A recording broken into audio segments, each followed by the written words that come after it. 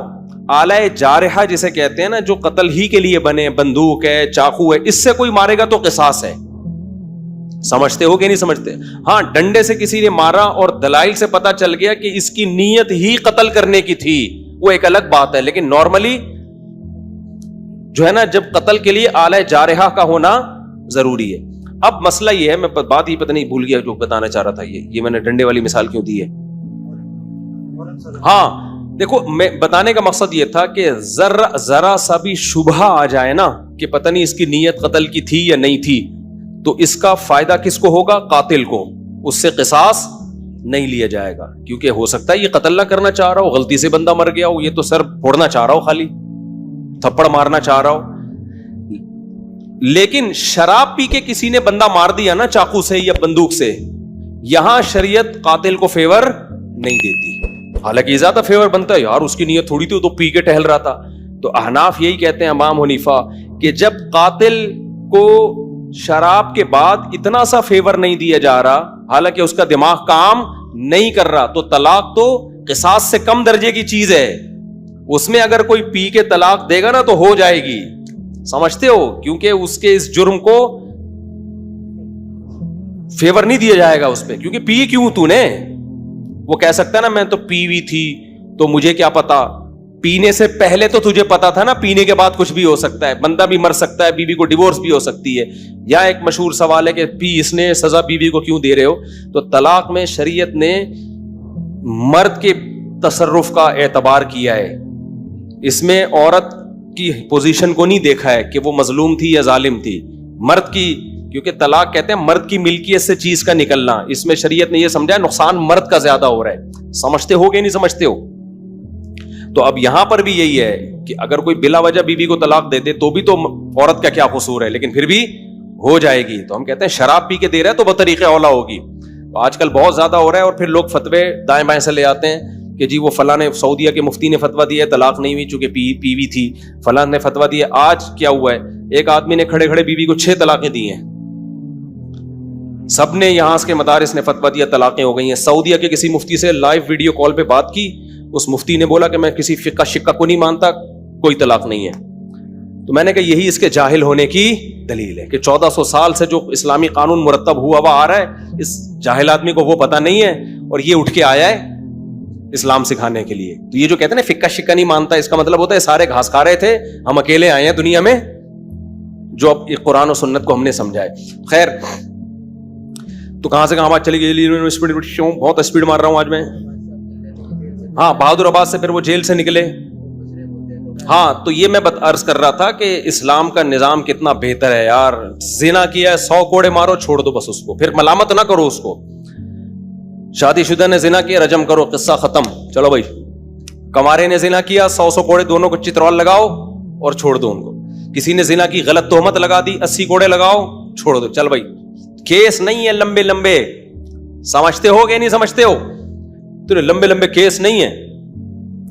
تو ہمارے یہاں تو بہت ہی گندا نظام چل رہا ہے یار, اللہ بچا کے رکھیے, جیلوں سے اللہ بچائے. جیلوں میں خارش کی بیماریاں لگتی ہیں, پتہ ہے آپ, ایک دوسرے کی پھوڑے پھنسیاں ٹرانسفر ہو رہے ہوتے ہیں. گندگی کا ایک نظام ہے, بہت ہی گندا نظام ہے جیلوں کا. تو وہ صاحب جیل میں 4 سال جب کاٹ کر آئے تو کہہ رہے ہیں میں اتنا کانفیڈنس پیدا ہو گیا, لیکن چونکہ بندہ 2 نمبر نہیں تھا, جب 2 نمبر نہیں تھا تو برائیوں کی طرف نہیں گیا, اچھائیوں میں کانفیڈنس پیدا ہو گیا. تو اچھائی آپ کو پتا ہے, جس نے میرے بیان سنے ہو, ایک اچھائی تو اس کو پتہ ہی ہوتی ہے کہ شادیاں میں نے 4 کرنی ہے. تو کہہ رہا میں جیل سے باہر نکلا نا, بیانات میرے سنے میں تھے, تو کہتا ہے میں نے سوچا کہ اب کسی کا باپ میرے کو روک کے دکھائے 4 شادیوں سے, کیونکہ اتنی ٹینشن جیل میں, کہہ رہے میں نے اٹھا لی ہے کہ اب ٹینشن میرے لیے مسئلہ نہیں. کیونکہ دوسری میں آدمی ٹینشن کی وجہ سے نہیں کرتا نا, کہہ رہے ٹینشن کی ایسی کی تیسی. دیکھو اس نے صبر کیا نا, تو یہ جیل اس کے حق میں کیا ہو گیا؟ مفید. اگر صبر نہ کرتا, جلد بازی والا کام کرتا, جیل میں بیٹھا رہتا, یہ کیا ہو رہا ہے میرے ساتھ, میں نے تو کوئی ایسا گناہ نہیں کیا, اللہ کو میں ہی ملا تھا, کبھی حکومت کو گالیاں دیتا, کبھی پولیس کو گالیاں دیتا, کبھی فوج کو گالیاں دیتا, کبھی عمران خان کو, کبھی مسلم لیگ کو, کبھی کس کو. ان پہ کچھ بھی اثر, جو بھی نہیں رینگتی ان کے اوپر. کیا خیال ہے؟ ان پہ جو بھی نہیں رینگتی, کسی پہ کچھ بھی نہیں ہونا تھا.